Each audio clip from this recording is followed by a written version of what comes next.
ଖାଇବ ଇଲିଶର ଇଲିଶଟା ତ ମାଛ ହିଁ କଣ ଖାଇବ ଇଲିଶର କଣ କରୁଛ ତମେ ହ୍ୟାଲୋ ହାଇ ନମସ୍କାର ଜୟ ଜଗନ୍ନାଥ ସାଙ୍ଗମାନେ ୱେଲକମ୍ କରୁଛି ମୋର ଆଉ ଗୋଟେ ନ୍ୟୁ ବ୍ଲଗ୍କୁ ତ ଆଜି ହେଉଛି ସଣ୍ଡେ ନା ଆମେ ଯାଉଛୁ ଏବେ ମାଛ ଆଣିବା ପାଇଁ ଆଜି ଗୋଟେ ବଢ଼ିଆ ଓଡ଼ିଆ ଷ୍ଟାଇଲ୍ର ପଖାଳ ମିଲ୍ ଗୋଟେ ହେବ ଯାଉଛୁ ଇଲିଶି ମାଛ ଆଣିବାକୁ କାହିଁକିନା ଆମେ ଗୋଟେ ଜାଗାରୁ ଖବର ପାଇଛୁ ଯେ ଜଣେ ଭାଇ ଇଲିଶି ମାଛ ରଖୁଛନ୍ତି ନାଇଁ ଇଲିଶି ମାଛଟା ମିଳିବା ବହୁତ କଷ୍ଟ ମାନେ ଅଲଗା ମାଛ ମିଳିଯାଏ ସମୁଦ୍ର ମାଛ ଭଲ ମିଳିଯାଏ ଠିକ୍ ଠାକ୍ କିନ୍ତୁ ଦେଶୀ ମାଛ ଏତେ ମିଳେନି ଆମେ ଏବେ ଯିବୁ ଦେଖିବା ସେଇଠି ଆକ୍ଚୁଆଲି ଇଲିଶି ମାଛ ଆଭେଲେବୁଲ୍ ଅଛି କି ନାହିଁ ଚାଲନ୍ତୁ ଯିବା ତାହେଲେ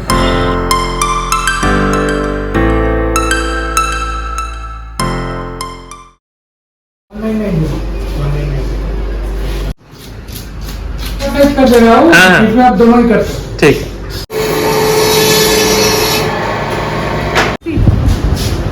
ଖାଇବ ଇଲିଶର ମାଛ ମାଛ ଇଲିଶଟା ତ ମାଛ ହିଁ କଣ ଖାଇବ ଇଲିଶର ମାଛ ଫ୍ରାଏ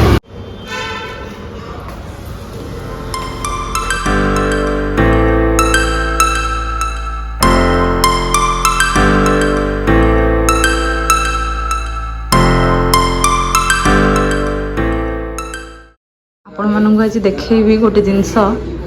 ଦେଖନ୍ତୁ ରୋଷେଇ ଘରେ କିଏ ଅଛନ୍ତି କଣ କରୁଛ ଏଇଟା କଣ କରୁଛ ତମେ ମ୍ୟାଗିଟା ଆଜ୍ଞା 2 ମିନିଟ୍ ଲାଗେ ମୁଁ ଦେଖୁଛି ସେ ଅଧଘଣ୍ଟା ହେଲାଣି କରୁଛନ୍ତି ମ୍ୟାଗି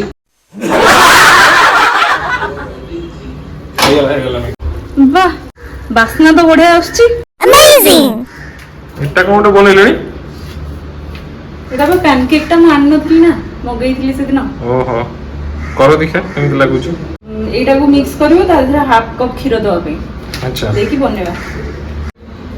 କ୍ଷୀର ଟିକେ ମିଶେଇକି କରିବା ଆଉ ହଉ ମୁଁ ବି ଖାଇବି ତାହେଲେ ଦେଖିଆ କଣ ଲାଗୁଛି ଆଉ ମୁଁ ଦେବିନି ତମେ ତ ମ୍ୟାଗି ବନେଇଛ ଆଉ କଣ ତମେ ଖାଇବ ଏଇଟା ନାଇଁ ତଥାପି ଖାଇବି ନା ମ୍ୟାଗି ହେଲା କଣ ହେଲା ତାହେଲେ ମୁଁ ବି ମ୍ୟାଗିରୁ ଖାଇବି ଟିକେ ହଉ ଠିକ ଅଛି ମତେ ଲାଗିଲାଣି ମୁଁ ବୋଧେ ଟିକେ ଅଧିକ କ୍ଷୀର ଦେଇଦେଲି ଏଇଟା ପୁରା ପ୍ୟାନକେକ୍ ହବ କଣ ଚକୁଳି ପିଠା ହେଇଗଲାଣି ହେଲାଣି ଆଉ ଟିକେ ଉପରଟା ବୋଧେ ହବ ତାପରେ ପଲଟେଇ ଦବା ଦେଖ ଦେଖ ହେଇଗଲା ଟେଷ୍ଟ କଲ ଟିକେ ଦେଖିବା କେମିତି ଲାଗୁଛି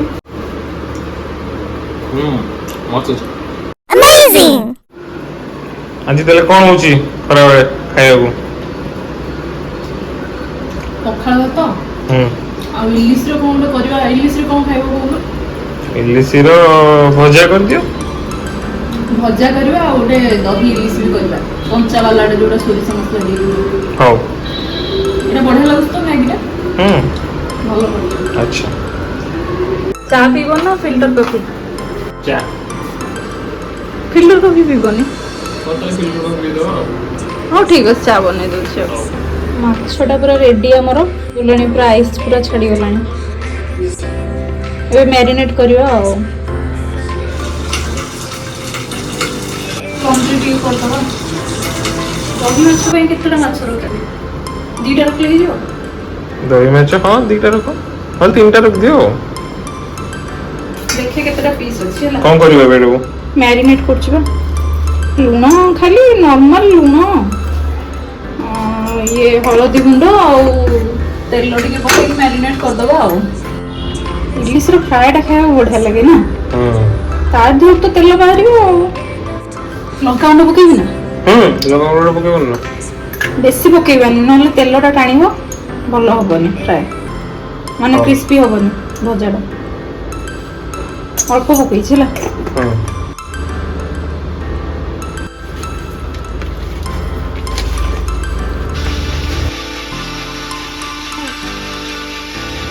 এটা কোন মশলাটা এটা বা সরিষ বাটিছি দহি মাছ করিবানি কি আচ্ছা আচ্ছা দহি ইলিশি হଉ তাহলে ଆଉ ଖାଇଲେ ଦେଖିବା କେମିତି ଲାଗୁଛି ଆଉ ବଢିଆ ଲାଗିବ ଦେଖିବ ହଉ ଦହି ମାଛଟା ବସେଇ ଦେଲ କି ବଢିଆ ଆସିଲାଣି ତ ବାସ୍ନା ହଉଛି ନା ବଢିଆ ଆସୁଛି ବାଃ ବଢିଆ କଲର ଦେଖାଉଛି ଆଉ ଟେଷ୍ଟଟା ଖାଲି ହେଲେ ଜଣା ପଡିବ କଣ ଲାଗୁଛି ତମର ଭଜା ମାଛ ମୋର ଦହି ମାଛ ଓକେ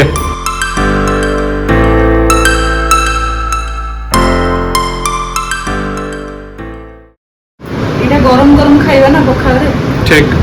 देखिए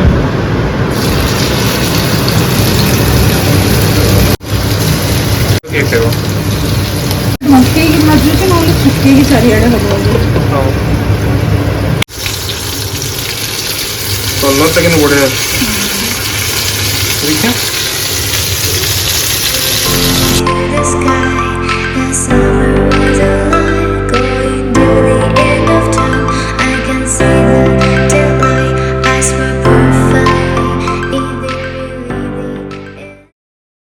कलर चिप्स बस बस तुम्हारा फेवरेट ना पूरा हो चल এটা হচ্ছে দহি মাছ, এটা বড়ি চূড়া, এটা মাছ ভজা,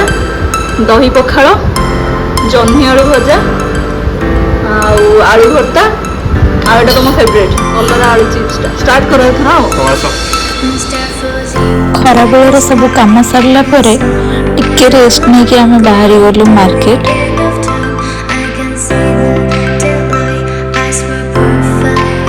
ଏଠି ଦେଖନ୍ତୁ କେତେ ସୁନ୍ଦର ଗଛ ସବୁ ସେମାନେ ଲଗେଇଛନ୍ତି।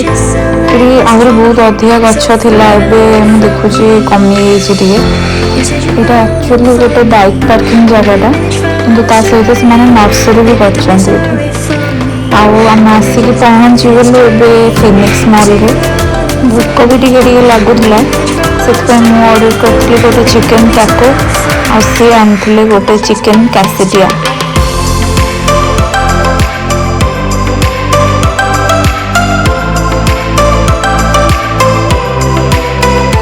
ପେଟ ପୂଜା ସାରିଲା ପରେ ଆମେ ଦୁଇ ଜଣ ମଲ୍ରେ ଟିକେ ବୁଲାବୁଲି କଲୁ,